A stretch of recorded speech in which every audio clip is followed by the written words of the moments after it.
Oke, assalamualaikum warahmatullahi wabarakatuh. Jumpa lagi di channel Mas Vincent. Oke, di video kali ini kita akan belajar lagi cara memperbaiki kulkas dua pintu.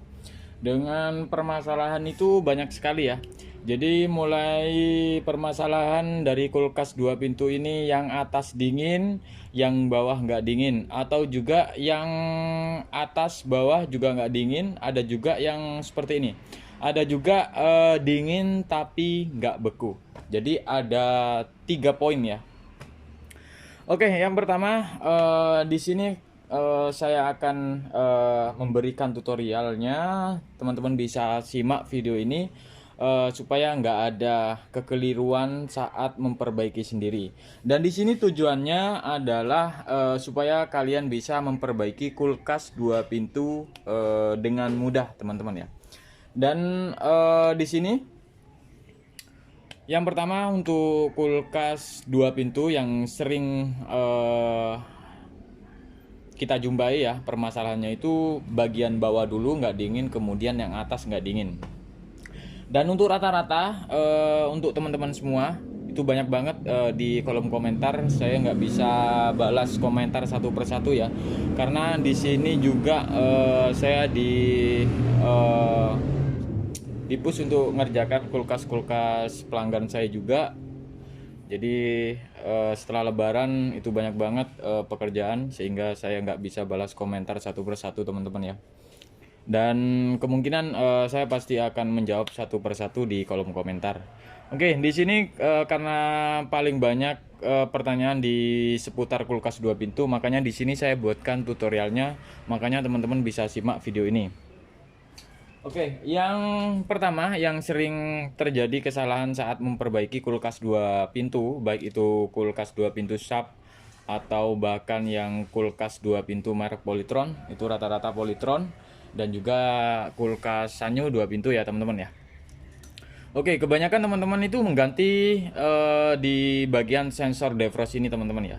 Jadi rata-rata itu kalian mengganti sensor defrost tanpa mengetahui kerusakannya dulu.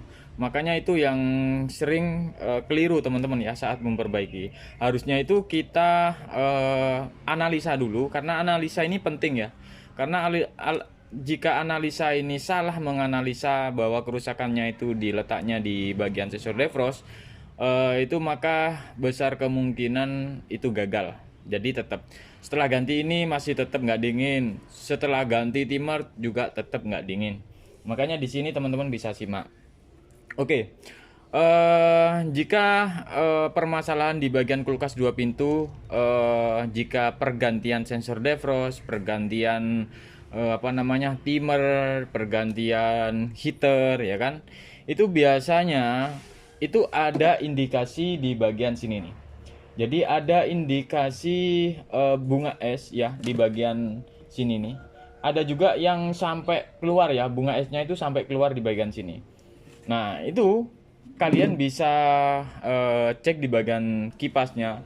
Karena kipasnya ini harus berputar ya. Kemudian di sensor defrost kalian cek apakah ada genangan air di dalam sini ya. Jadi di dalam sini ada genangan air atau enggak. Kemudian di bagian timer juga. Di bagian timer kalian pastikan cek ya. Kalau misalkan kulkas Polytron itu rata-rata timer sepertiga. Kalau misalkan ada pergantian itu jangan sampai keliru dengan timer ya. Karena timer itu ada dua, timer sepertiga dan juga timer seperempat. Oke, sampai di sini paham ya teman-teman ya. Jadi ketika teman-teman ada kendala di kulkas dua pintu, coba teman-teman perhatikan di bagian kipasnya dulu. Kipasnya ini ada hembusan atau enggak. Artinya kalau misalkan ada hembusan berarti kipasnya itu aman ya. Jadi dia berputar. Kemudian di sini apakah ada bunga es di bagian sini? Kalau misalkan ada bunga es, kalian bisa cek di bagian sensor defrost, kemudian heater dan juga saluran pembuangan airnya. Kemudian langkah yang terakhir teman-teman cek di bagian timer. Jadi ada step by stepnya dan juga ada tanda-tandanya kerusakannya itu seperti apa. Jadi kayak gitu teman-teman. Oke, sekarang misalkan di sini nggak ada bunga es ya. Biasanya kalau misalkan masih baru, masih ada indikasi kerusakan bahwa kulkas ini yang bawah itu nggak dingin, itu rata-rata masih baru ya, baru ada kerusakan. Itu rata-rata teman-teman bisa cek di bagian lubang sini. Itu pasti ada bunga es ya kalau misalkan bawah nggak dingin. Kemudian setelah lama kelamaan nanti bagian atas juga nggak dingin. Kalau misalkan yang bawah aja yang nggak dingin, teman-teman bisa cek deh pengaturan suhunya. Jadi pengaturan suhunya itu kita minkan ya. Artinya minkan tuh seperti ini. Artinya dikecilkan ya di bagian freezer ini supaya hembusan dari freezer ini ke bawah itu lebih besar. Itu yang pertama. Yang kedua, teman-teman bisa cek di saluran pembuangan airnya. Kenapa saya sarankan untuk cek di saluran pembuangan airnya? Karena ketika saluran pembuangan air ini ketika dia mampet, maka dia nggak bisa nyairin bunga es di bagian evaporator. Jadi dia genang aja seperti itu. Dan juga ketika ada genangan air sudah gumpal, sudah menutupi di area heater atau pemanasnya, dia pemanasnya itu nggak bisa nyairin bunga es yang ada di evaporator ini, teman-teman. Oke, sekarang saya akan coba bongkar di bagian evaporator ya. Jadi di bagian evaporator di belakang sini itu saya buka dulu, teman-teman ya. Jadi kalian bisa buka seperti ini, tinggal tarik aja. Itu bermacam-macam variasi ya, teman-teman ya. Ada juga yang harus buka di bagian sini dulu. Itu kan kalau di Polytron ada ya. Itu kalian bisa buka dulu. Karena di sini kulkas yang saya tunjukkan itu kulkas SAP, jadi nggak perlu lagi kita bongkar di bagian sininya, teman-teman ya. Oke, di sini saya menggunakan obeng supaya lebih enak. Oke, di sini sudah saya buka ya. Ini kita singkirkan dulu. Oke, jadi seperti ini ya. Oke, sekarang coba saya nyalakan dulu untuk lampunya. Nah, ini ya. Jadi di sini defrost ada dua ya. Nah, ini ya. Jadi defrost ada yang seperti ini. Ini yang manual ya. Terus yang model kapsul itu kecil ya, kecil seperti ini. Dan cara untuk mengetesnya itu gampang banget. Teman-teman bisa lakukan seperti ini. Di sini saya sudah siapkan. Jadi kalian bisa celup es batu di sini. Masukkan es batu sampai ininya dingin. Jadi sampai defrostnya ini dingin. Nah, kalau misalkan sudah dingin, ini kan kalau misalkan nggak dingin, itu nggak bakalan nyambung, teman-teman ya. Jadi ketika kita cek di sini nggak nyambung. Tapi sensor defrost ini ketika dingin dia akan nyambung. Jadi teman-teman bisa cek menggunakan air dingin. Nah, ini sudah saya siapkan ya. Ini sensor defrost yang model kapsul seperti ini. Ya.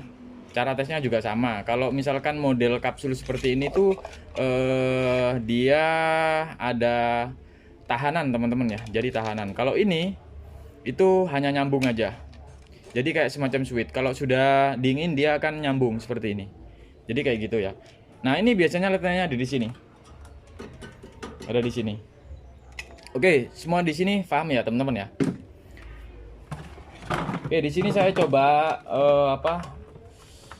saya lepas dulu tuh di bagian kipas, di sini saya lepas. Oke. Nah, ini ya. Oke, di sini ya. Jadi di sini ada heater ya. Ada heater, kalian bisa cek ya di sini. Kalau heater. Jadi di sini ada heater, kabel heater, kalian bisa cek di sini. Jika teman-teman mempunyai tang ampere, bisa cek menggunakan tang ampere, atau teman-teman bisa langsungkan aja ini ke PLN 220. Jadi bebas ya, mau bolak-balik nggak masalah. Kalau misalkan kita colokin ke PLN kemudian heater ini panas, artinya heater ini masih aman dan normal, teman-teman.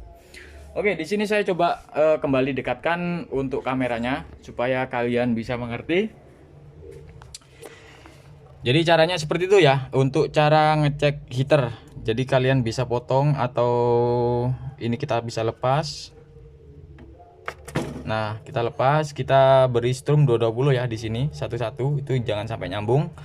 Kemudian jika panas heaternya ya artinya heater ini masih berfungsi dengan normal, teman-teman. Oke, di sini saya yang selanjutnya ya. Di sini kenapa saya sarankan untuk cek pembuangan, saluran pembuangan, karena di sini kan letak heaternya itu ada di bawah sini. Nah ini ya, nah ini heater, ini teman-teman. Jadi ini heater. Ketika saluran pembuangan ini buntu, ya otomatis di bagian bawah sini nih, di bagian bawah sini ini kan ada genangan air. Nah kalau misalkan buntu, genangan air ini malah menjadi es batu teman-teman, sehingga bisa menutupi area heater ini. Jadi ketika di bagian sini buntu, kemudian di waktu pendefrosan dia nggak bakalan bisa pendefrosan karena sudah ditutupi oleh gumpalan es batu. Jadi yang di sini itu masih banyak banget bunga esnya, sehingga ada penimbulan bunga es di bagian freezernya. Jadi kayak gitu. Jadi pastikan kalian untuk memperbaiki kulkas 2 pintu, cek satu persatu dulu di bagian sensor defrost apakah ada genangan air atau enggak. Kemudian di bagian heater di sini itu harus berfungsi ya. Kalau misalkan rusak ya kalian ganti. Untuk tutorialnya mungkin sudah pernah saya upload, teman-teman bisa lihat di tutorial video saya yang lainnya. Kemudian jika pembuangan air itu buntu ya kalian bisa buka di bagian evapnya, kemudian atau teman-teman ambil lidi ya, kita tusuk-tusuk sampai airnya itu mengalir ke bawah itu lebih lancar kayak gitu teman-teman. Oke, mungkin gitu aja teman-teman ya untuk video kali ini. Oh ya, di sini ada timer ya. Maaf saya lupa. Di sini ada timer. Kalau timer ini saya rasa kuat banget ya, jarang rusak untuk timer ini. Jadi kalian jangan langsung ganti timer ya, karena ini sifatnya ini jarang rusak lah teman-teman. Pasti yang kerusakannya itu yang sering terjadi itu di bagian sensor defrost, kemudian heater, dan juga saluran pembuangan airnya yang sering buntu. Nah kalau misalkan pembuangan air ya ketika buntu, untuk di kulkas SAP itu rata-rata airnya mengalir ke depan. Jadi ke depan di bawah pintu sini itu pasti ngalir ke sini. Ada juga yang Polytron yang ngalirin ke depan, itu pasti buntu ya. Dan itu biasanya untuk kulkas bagian bawah itu nggak dingin ya ketika ada saluran pembuangan airnya ini buntu. Jadi kayak gitu. Kalau misalkan ada kerusakan di bagian sini juga, itu juga pertama itu yang bawah nggak dingin, kemudian yang atas juga nggak dingin. Jadi kalian bisa cek untuk kipas, defrost, kemudian fuse, heater ya, dan saluran pembuangan airnya. Jadi itu dulu ya yang kalian cek. Nanti kalau misalkan di semua ini sudah normal, semuanya sudah normal, nggak ada indikasi kerusakan, coba kalian cek di bagian timernya. Mungkin itu. Dan untuk perbaikan misalkan ya, jadi di sini ada juga yang poin yang ketiga yang tadi saya sebutkan itu. Di sini ketika kulkas 2 pintu ini hanya dingin, kemudian di sini nggak ada pengeblokan sama sekali, kalian bisa cek di bagian evaporatornya. Kalian bisa hidupkan ya. Di sini harus nyambung dulu ya. Ini harus nyambung. Kita tancapkan, kemudian kipas juga tancapkan. Kemudian ini kita buka aja, kemudian kulkasnya nyalakan.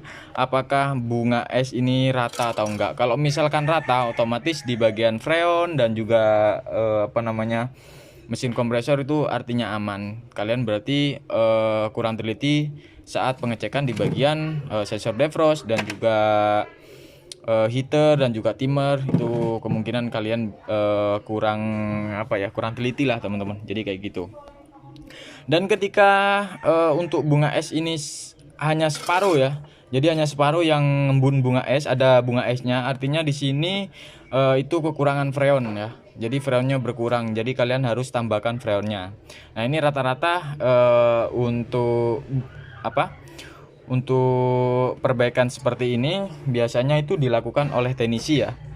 Jadi kalau misalkan masih bukan teknisi itu sulit sekali ya untuk memperbaikinya, karena itu butuh jam terbang juga untuk cara pengisian freonnya. Dan juga bisa juga kalau kalian itu punya alat ya, jadi punya alat buat pengisian freonnya, itu bisa nanti saya pandu juga teman-teman.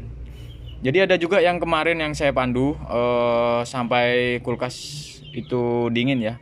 Jadi banyak banget di DM atau kadang-kadang teman-teman langsung WA saya juga, ada juga yang seperti itu. Oke, mungkin itu aja ya untuk tutorial kali ini. Semoga video ini bisa dimengerti untuk teman-teman semua. Jika teman-teman ada kesulitan saat memperbaiki kulkas 2 pintu, silakan tulis di kolom komentar. Jika saya lama untuk membalas komentar, teman-teman bisa DM. Nanti di IG saya itu ada nomor kontak WA saya juga. Teman-teman bisa langsung WA saya. Dan mohon maaf banget ya ketika teman-teman WA saya nggak langsung saya respon, kemungkinan saya lagi dalam keadaan bekerja ya teman-teman. Tapi itu pasti sudah saya akan jawab teman-teman. Oke, mungkin itu aja teman-teman ya untuk video kali ini. Semoga video ini bisa bermanfaat. Jangan lupa like dan subscribe supaya nggak ketinggalan info terbaru dari channel ini teman-teman. Oke, assalamualaikum warahmatullahi wabarakatuh.